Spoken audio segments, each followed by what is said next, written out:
Hi my dear friends, my dear masters and my dear god, Srikrishna అమృతానికి స్వాగతం, సుస్వాగతం.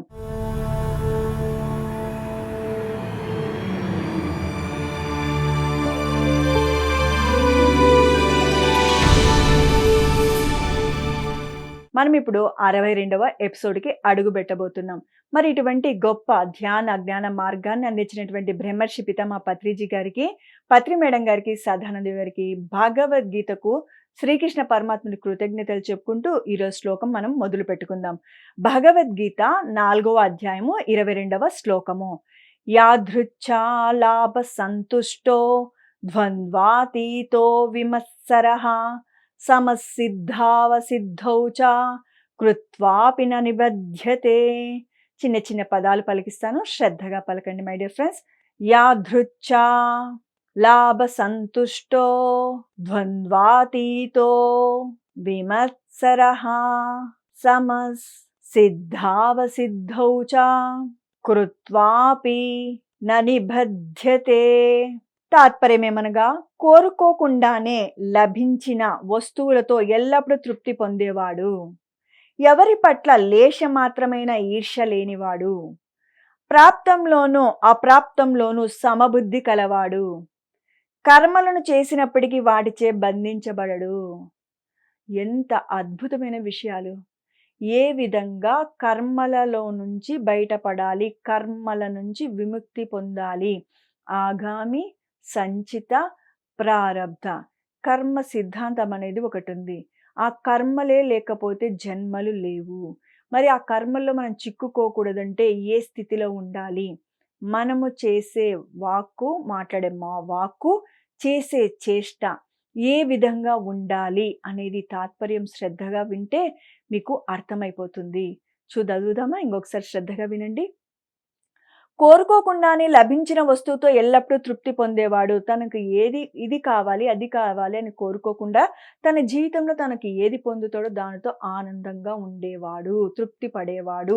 నాకు ఏది రావాలనో, నాకేది ప్రాప్తమో అది వచ్చింది అన్న స్పృహలో ఉంటాడు. ఇంత పని చేసి అంత ఆశించేటోళ్ళని చూస్తుంటాం, అంత ఆశించి ఇంత నిరుత్సాహపడేటోళ్ళని చూస్తుంటాం. కానీ జ్ఞాని ఎలా ఉంటాడు? నాకు ఏది ప్రాప్తమో అది ప్రాప్తిస్తుంది అన్న స్థితిలో ఉంటాడు.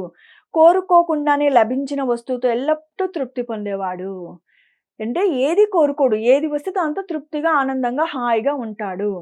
ఎవరి పట్ల లేశమాత్రమైన ఈర్ష్య లేనివాడు అంటే వారికి వింతుంది, వీడికి ఇంతుంది, ఈమెకి ఇంతుంది, నాకు లేదని వారికి ఉండేదాని జ్ఞానమై ఉండొచ్చు, పదవులైన ఉండొచ్చు, అందమైన ఉండొచ్చు, సిరి సంపదలైన ఉండొచ్చు, పదవులైన ఉండొచ్చు, లేకపోతే ప్రమోషన్లైన ఉండొచ్చు.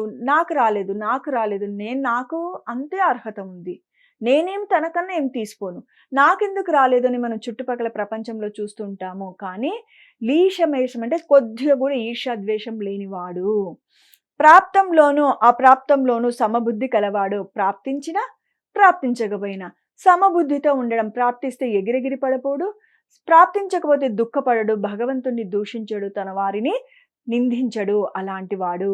మరి ఏం జరుగుతుందయ్యా అంటే, కర్మలు చేసినప్పటికీ వాటికి బంధించబడడు. ఎంత చూడండి, తన జీవితంలో ఏది ప్రాప్తిస్తే దాంతో తృప్తిగా ఉండేవాడు, ఎవరి పట్ల కూడా ఈర్ష్య లేనివాడు, తనకు ప్రాప్తించిన ప్రాప్తంలోనూ అప్రాప్తంలోనూ సమబుద్ధి కలవాడు, సమస్థితిలో ఉన్నవాడు ఏమైపోతాడు? మరి వాటికి కర్మల నుంచి విముక్తులవుతాడు, కర్మల్లో బంధించబడడు. అని కర్మల్లో బందీ అయితేనే కదా జన్మల వల్లనే కదా కష్టాలు, కన్నీళ్ళు, ఆనందాలు. మరి ఏ విధంగా ఉంటే కర్మలు అంటే, నాకు జన్మ వద్దు, నాకు మరి జన్మనే వద్దు అనేటోళ్ళు ముందు ఏం నేర్చుకోవాలా? జీవితంలో ఏది వస్తే దాంతో తృప్తిగా ఉండాలి, ఈర్ష్య ఉండరాదు, ప్రాప్తించినా అప్రాప్తించినా కూడా సమబుద్ధితో ఉన్నవాడికి కర్మల్లో చిక్కుకోడు. బాగా అర్థమైంది కదా మనకి? మనం ఈ విధంగా జీవించాలి, నోట్ చేసుకోవాలి. అందుకని ఒక పెన్ను, బుక్ పెట్టుకొని ఇవన్నీ నోట్ చేసుకోవాలి. 1-2 సార్లు వినాలి, 1-2 సార్లు నోట్ చేసుకోవాలి. పత్రి సార్ మనకు అదే చెప్పేవాడు, బాగా వినాలి, శ్రద్ధగా వినాలి. ఎవరైతే శ్రద్ధగా వింటారో వాళ్ళు పాటించగలుగుతారు, ఆచరించగలుగుతారు. ఆచరిస్తే నీ జన్మ ధన్యమవుతుంది అని చెప్పేవారు. ధ్యాన వివరణ చూద్దాం. కోరి సాధించరాదు, కోరిక వచ్చినది కాదనరాదు, వస్తుంటే వస్తుందని సంబరపడరాదు, పోతుంటే పోతుందని బాధపడరాదు అని కర్నూలు సదానంద యోగి 1981లో నాకు చేసిన మహాప్రబోధం అంటే బ్రహ్మర్షి పితామహ పత్రిజీ ఇక్కడ సెలవిస్తున్నారు. తన గురువుగారైనటువంటి సదానంద యోగి 1981 సంవత్సరంలో తనకి ఏమని బోధించారంటే, కోరి సాధించరాదు, కోరిక వచ్చినది కాదనరాదు, వస్తుంటే వస్తుందని సంబరపడరాదు. పత్రిజీ సార్‌ని సుభాష్ అని పిలిచేవాడు. సుభాష్, నేను నీకొక విషయం చెప్తాను, ఎప్పటికి మరవవద్దయ్యా అని ఈ మాటలు చెప్పాడంట. ఎప్పుడు పత్రిజీ సార్ వాటినే ఫాలో అయ్యేవారు. మరి ఏమని చెప్పారు గురువుగారు శిష్యునికి? కోరి సాధించరాదు. నాకిది కావాలి కావాలని దాన్ని కోరి కోరి కోరి సాధించొద్దయ్యా. కోరిక వచ్చినది కాదనరాదు. ఏదైనా నీకు వచ్చిందనుకో దాన్ని కాదనొద్దు. నాకిది ఎందుకొచ్చింది, నాకిదొద్దు అని అనరాదు. వస్తుందంటే వస్తుందని సంబరపడరాదు. ఏదైనా వచ్చిందనో వస్తుందనో తెలిస్తే సంబరపడిపోవద్దు. పోతుంటే పోతుందని బాధపడరాదు. అయ్యో ఎందుకు పోతుంది అని. సమస్త మానవుల దుఃఖానికి కారణం ఈ నాలుగే. కోరుతారు, కోరింది రాలేదని బాధపడతారు, వచ్చిందని సంబరపడతారు, పోతుంటే బాధపడతారు. ఈ 4 ఉండకూడదు. ఏ 4? కోరి ఏది సాధించొద్దు, కోరిక పెట్టుకోవద్దు. ఎందుకు? కోరిక వల్ల క్రోధం కలుగుతుంది, దుష్కర్మలు చేస్తావు, పాపకర్మలు చేస్తావు. అందుకని కోరిక వలదు. కోరిక వచ్చింది కాదని రాదు. ఏదో నీకు ప్రాప్తించింది, దాన్ని వద్దు, నాకెందుకొచ్చింది అని అనొద్దు. నచ్చినా నచ్చకపోయినా స్వీకరించు. వస్తుంటే సంబరపడిపోరాదు. ఏదైనా సాధించాము, ఏదో మనకి ప్రాప్తించింది, మరి ఎగిరెగిరి పడరాదు. నేను కాబట్టి వచ్చింది, నేను మంచిదాన్ని కాబట్టి వచ్చింది, మంచివాడిని కాబట్టి వచ్చిందని ఎగిరెగిరి పడకు. పోతుంటే పోతుందని బాధపడకు. నీ దగ్గర నుంచి వెళ్ళిపోతుంటే అయ్యో నా నుంచి ఎందుకు పోతుందని బాధపడరాదు. కర్నూలు సదానంద యోగి ఏమని చెప్పారు? ఇవన్నీ బ్రహ్మర్షి పితామహ పత్రిజీకి బోధించారు. పత్రి గారు కూడా అలానే జీవించారు. చిట్ట చివరి శ్వాస వరకు ఏది కోరలేదు, వచ్చింది కాదనలేదు, పోతుంటే పోతుందని బాధపడలేదు, ఏది కావాలని కోరుకోను లేదు. అడగకుండా మనకు ఇచ్చిన దానితో అంటే అనాయాచితంగా మనకు లభించిన దాంతో ఎల్లప్పుడూ తృప్తి అనుభవించాలి. అడగకుండా మనకు ఏదైతే వస్తుందో, ఎలా వస్తుంది అడగకుండగా? నీ గత జన్మల కర్మానుసారము ప్రాప్తించేది ఉంటే ప్రాప్తిస్తుంది, ప్రాప్తించిందైతే ప్రాప్తించదు. ఇది బ్రహ్మ రహస్యం.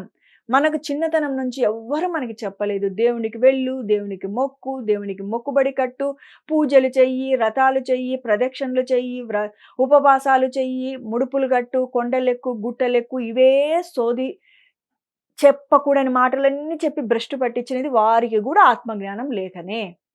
మనకే తల్లిదండ్రులకు ఆత్మజ్ఞానము, మన పూర్వీకులకు ఆత్మజ్ఞానం ఉంటే వారు చెప్పేవారు, ఏది కోరొద్దు, చేసే పని సక్రమంగా చెయ్యి, ఫలితం లేకుండగా, ఫలాపేక్ష లేకుండగా చెయ్యి, కర్తృత్వ భావనతో చెయ్యి, అంటే అహంకారంతో నేను చేస్తున్న భావనతో చెయ్యకుండా చెయ్యి అని చెప్పేవారు.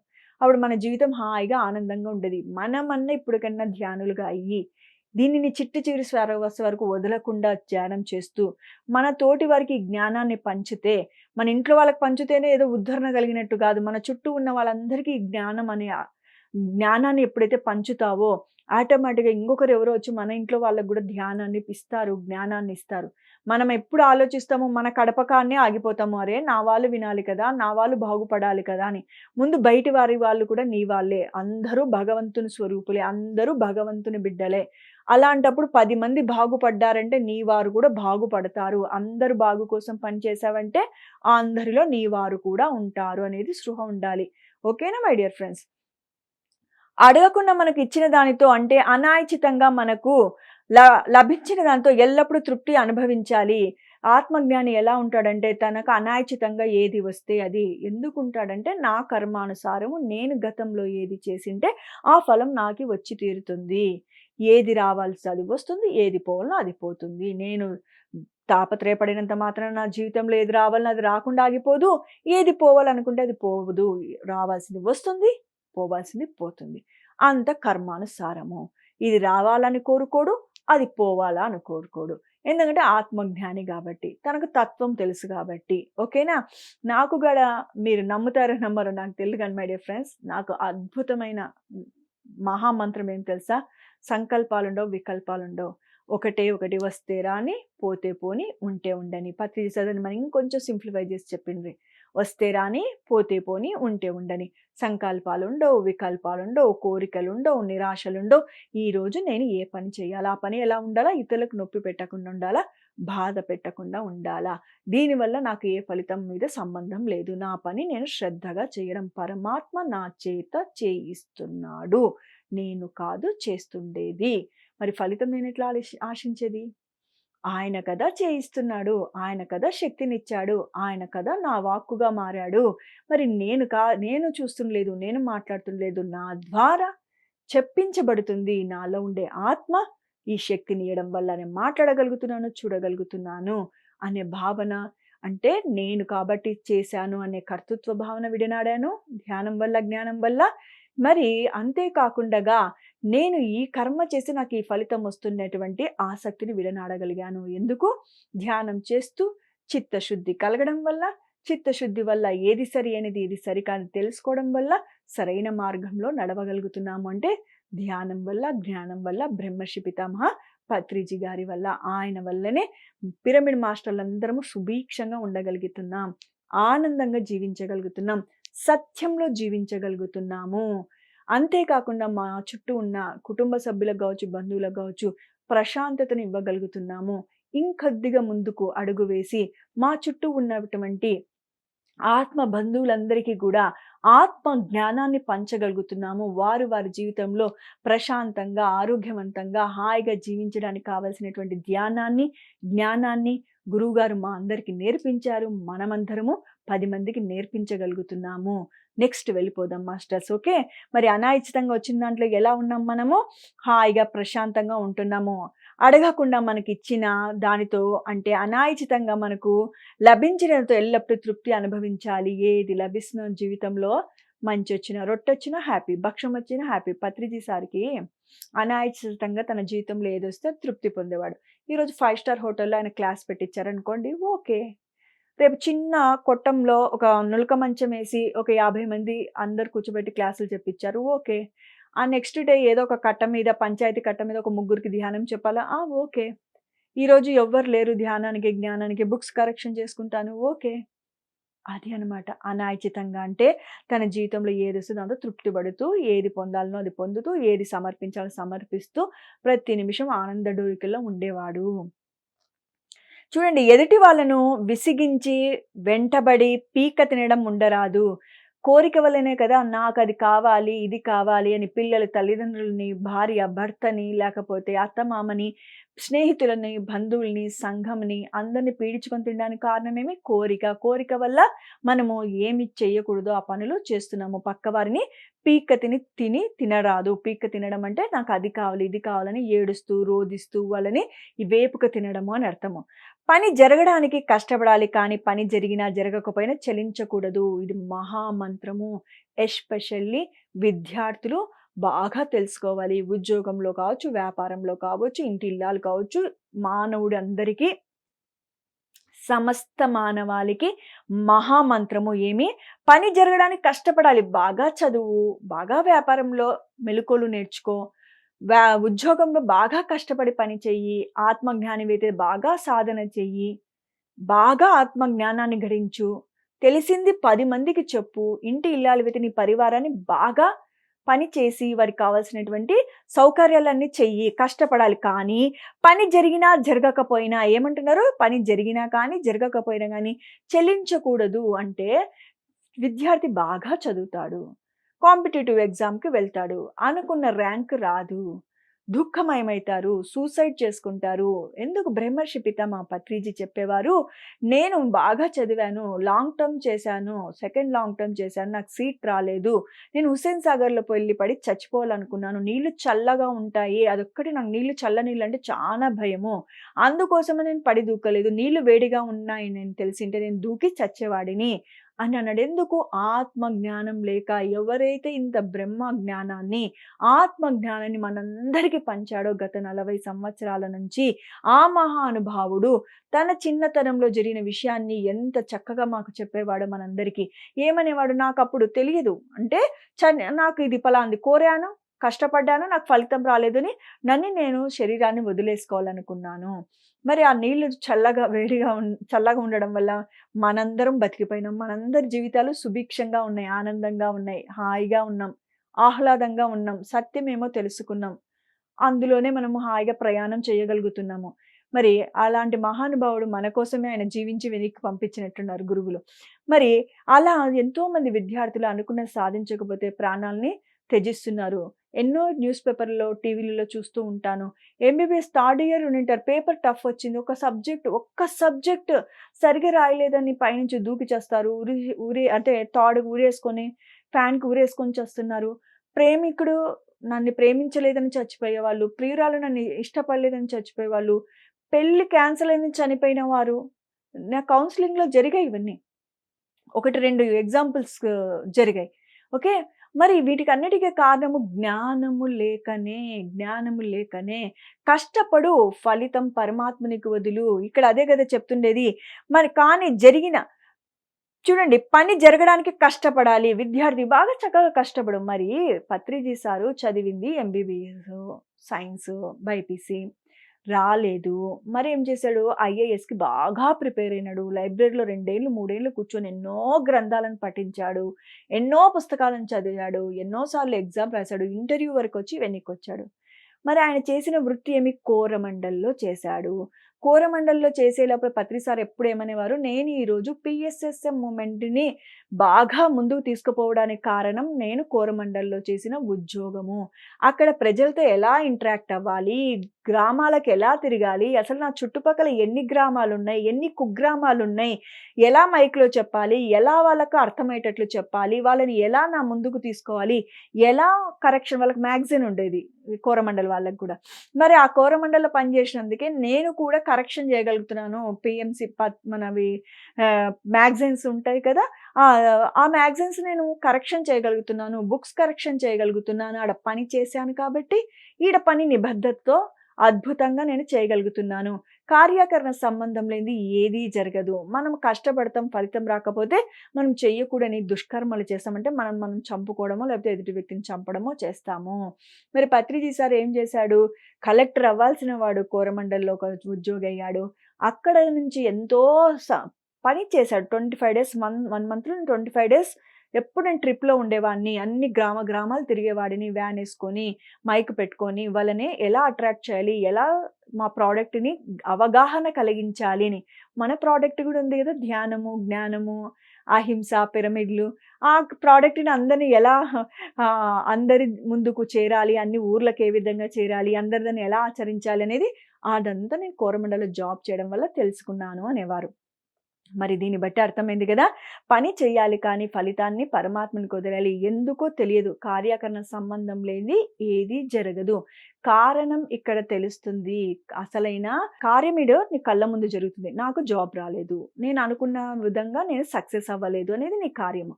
కారణం అసలైనది వేరే ఉంటుంది. కార్యాకరణ సంబంధం లేనిది ఏది జరగదు. కొన్ని రోజుల తర్వాత ఓహో! ఈ కారణం చేతన నాకు అనుకున్న ఉద్యోగం రాలేదు. నేను అనుకున్న స్థితికి చేరుకోలేదు అని అనుకునే వాళ్ళు ఉంటారు. అంతలోపల తొందరపడి తప్పులు చేస్తాము. అందుకని ఈడ చెప్తున్నారు, పని జరగడానికి కష్టపడాలి. Very good. కానీ పని జరిగినా జరగకపోయినా చలించకూడదు. ఇది అందరికి నచ్చదు. అరే! పని కష్టపడినది జరగాలని కదా! జరగకపోతే ఎలా మనము దీన్ని యాక్సెప్ట్ చేయాలి అనుకుంటాము. అదే మూర్ఖత్వము, అదే అజ్ఞానము. ఆత్మ తన డిజైన్ అంతా చిట్ట చివరి శ్వాస వరకు తెచ్చుకుంది. ఎప్పుడు, ఎవరు, ఎక్కడ, ఏది నేర్చుకోవాలనో, అది మరి ఎప్పుడో ఎందుకు ఉపయోగపడాలనో తర్వాత అర్థమవుతుంది. చూడండి, నేను కాలేజ్‌లో ఉన్నప్పుడు మాకు ఇలా స్పీచెస్ ఉండేటివి. అన్నిట్లో పార్టిసిపేట్ చేసేదాన్ని. డిగ్రీ అయిపోయింది, ఎంకామ్ అయిపోయింది. ఎన్నో పర్సనాలిటీ డెవలప్‌మెంట్ క్లాసెసు అన్నిట్లోనూ బాగా టైప్, లోయర్, హయ్యర్, వీణా నేర్చుకోవడం, సాఫ్ట్ ఐస్ అన్నిట్లో ఏది అడిగితే అది పేరెంట్స్ నేర్పించారు. ఒక్క వివాహం అయ్యే లోపల గ భర్త కోరిక మేరకు ఏమంటారు, ఇంటికి 4 గోడల మధ్యలోనే ఉండిపోవాల్సొచ్చింది. అప్పుడు తెలీదు. అరే! ఇంత చదువుకున్నాను. ఇక్కడనే ఆగిపోయాను అని అనిపిస్తది. మరి ఈరోజు ఒక పిరమిడ్ మాస్టర్‌గా అయ్యి ఒక 100 మందున్నా, 200 మందున్నా అలవోకగా సబ్జెక్ట్ చెప్పగలుగుతున్నాము. ఒక కెమెరా ముందు కూర్చొని తెలియని విషయాలు అంటే నా తోటి వారికి ఎవరెవరికి ఏవేవి తెలియవో, నాకు తెలిసిన జ్ఞానాన్ని పంచగలుగుతున్నాను ధైర్యంగా. అంటే ఏమర్థము? మనం చదివిన చదువు ఎప్పటికీ వృధా కాదు. నా ఇంటిని సక్రమంగా చూసుకోగలుగుతున్నాను. మా ఇంటి అకౌంటెంట్ నేనే. నేను ఎంకామ్ స్టూడెంట్‌ని. అకౌంట్స్ ఎలా చూసుకోవాలో నాకు తెలుసు. అందుకే నా ఇంటిని నేను పర్ఫెక్ట్‌గా చూసుకోగలుగుతున్నాను, బ్యాలెన్స్ చేయగలుగుతున్నాను, అప్పులు కాకుండా చూసుకోగలుగుతున్నాను. మాకు వస్తున్నటువంటి ఆర్థికంగా ఏ డబ్బొస్తుందో వాటిని ఏ విధంగా బ్యాలెన్స్ చేయగలుగుతున్నాను అంటే చదువుకున్న చదువే గదా కారణము. మరి దీన్ని బట్టి మనము ఎప్పుడైనా కానీ మన జీవితంలో ఏదైనా తలపెట్టినప్పుడు మనం పొందవలసింది పొందలేకపోతే దుఃఖపడాల్సిన అవసరము లేదు. అందుకని ఇంకా చక్కగా శ్రీకృష్ణ పరమాత్మ ఏమని సెలవిస్తున్నాడంటే, కష్టపడాలి కానీ పని జరగడానికి కష్టపడాలి కానీ, పని జరిగినా జరగకపోయినా చలించకూడదు.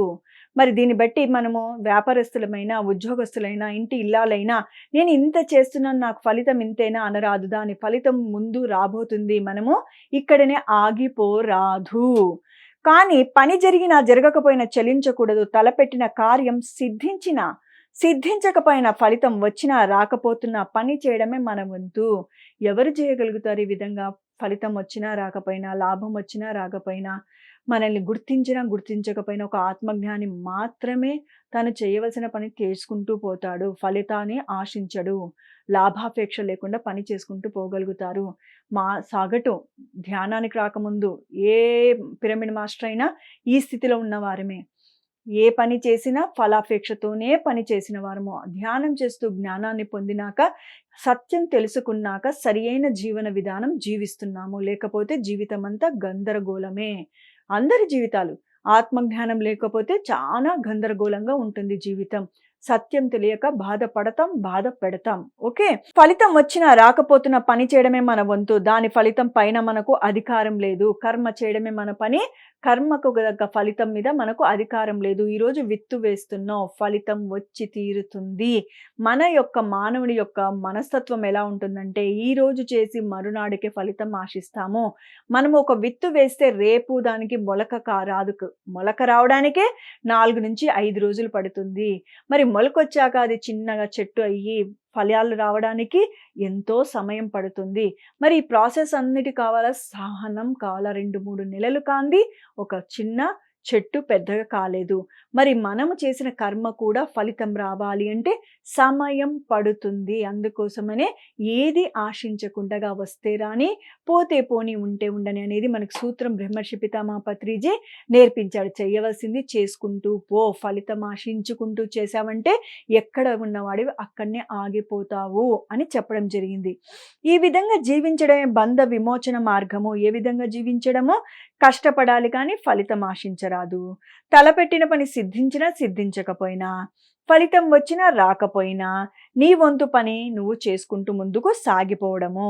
ఈ విధంగా జీవించడం వల్ల ఏమవుతుంది? బంధ విమోచనం దొరుకుతుంది. బంధాల్లో నువ్వు చిక్కుకోవు.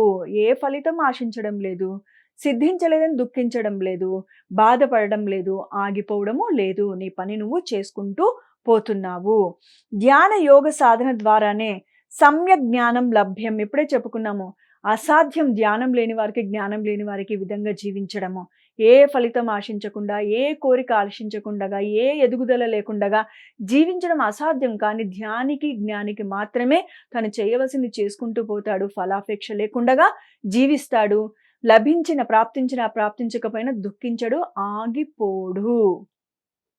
ధ్యాన యోగ సాధన ద్వారానే సమ్యక్ జ్ఞానం లభ్యం. అంటే సరి అయిన జ్ఞానము. సమ్యక్ జ్ఞానం అంటే సరైన జ్ఞానం లభ్యము. ఈ జ్ఞానం లభ్యమైన తర్వాతే సరైన కర్మాచరణ. ఏ జ్ఞానము లభించిన తర్వాత? ఆత్మ జ్ఞానము లభించిన తర్వాత, సరి అయిన జ్ఞానము లభించిన తర్వాతనే ఏం జరుగుతుంది అంటే, లభ్యమైన తర్వాత సరైన కర్మాచరణ. సరిగ్గా నీ కర్మల్ని నువ్వు నిర్వర్తిస్తావు. ఇష్టం వచ్చినట్లు ప్రవర్తించేవాడివి, ఇష్టం వచ్చేటట్లు మాట్లాడేవాడివి. ఇప్పుడు ఆత్మజ్ఞానం తెలియడం వల్ల, సత్యం తెలియడం వల్ల నీ యొక్క పనిలోను, నీ యొక్క మాటలోను పరిపక్వత కనిపిస్తుంది. అనవసరమైన మాటలు మాట్లాడవు, అనవసరమైనటివి ఆలోచించవు, అనవసరమైనటివి ఆశించవు. ఈ జ్ఞానం లభ్యమైన తర్వాత సరైన కర్మాచరణ, ఆధ్యాత్మిక జ్ఞానపూరితమైన కర్మాచరణ సాధ్యం. ఆధ్యాత్మిక జ్ఞానపూరితమైన కర్మాచరణ సాధ్యమవుతుంది. ఆత్మ జ్ఞానం ఉంటేనే సరి అయిన జ్ఞానం నువ్వు పొందగలుగుతావు. సరైన జ్ఞానంతో సరిగ్గా జీవించగలుగుతావు. ఈ శ్లోకంలోని అంతరార్థాన్ని ఒక్క మాటలో చెప్పాలంటే, మరి సదానంద యోగి గారు బ్రహ్మర్షి పితామహ పత్రిజీకి చెప్పింది, కోరి సాధించొద్దు, కోరిక వచ్చినది కాదనరాదు, మరి వస్తుంటే వస్తుందని సంబరపడొద్దు, పోతుంటే పోతుందని బాధపడొద్దు. ఈ 4 మాటలు గుర్తుపెట్టుకున్నామంటే మన జీవితం హాయిగా, ఆనందంగా, ప్రశాంతంగా ఉంటుంది. ఇంకా మీకు ఈజీగా గుర్తుండాలంటే వస్తే రాని, పోతే పోనీ, ఉంటే ఉండని. నీ కర్మలు నువ్వు నిబద్ధతతో చెయ్యి, శ్రద్ధగా చెయ్యి. కానీ ఫలితం ఆశించకుండగా చెయ్యి. కష్టపడు అన్నారు. కష్టపడి పని చెయ్యి అన్నారు. పని చెయ్యొద్దు అని లేదు. ఇంకొకసారి మీకిక్కడ నేను గుర్తు చేస్తాను. పని జరగడానికి కష్టపడాలి. పని జరగడానికి బాగా కష్టపడాలి. కానీ పని జరిగినా, జరగకపోయినా చలించకూడదు అనేది బాగా గుర్తుపెట్టుకుంటే ఎక్కడ సూసైడ్‌లుండవు, మర్డర్‌లుండవు, దుఃఖముండదు, ఏడుపు ఉండదు, నిరుత్సాహము ఉండదు. ఇవన్నీ తెలుసుకోవాలి అంటే భగవద్గీత చదవాలి. శ్రీకృష్ణామృతం వినాలి. ఓకే. మరి ఇటువంటి గొప్ప గొప్ప విషయాలు తెలియాలంటే శ్రీకృష్ణామృతాన్ని వీక్షించండి. ఇంకా ఎన్నో విషయాలు మీ ముందుకు తేవడం జరుగుతుంది. మరొక అద్భుతమైన ఎపిసోడ్‌తో మీ ముందుంటాను. అంతవరకు సెలవు. Okay my dear friends, my dear masters and my dear God's. Thank you.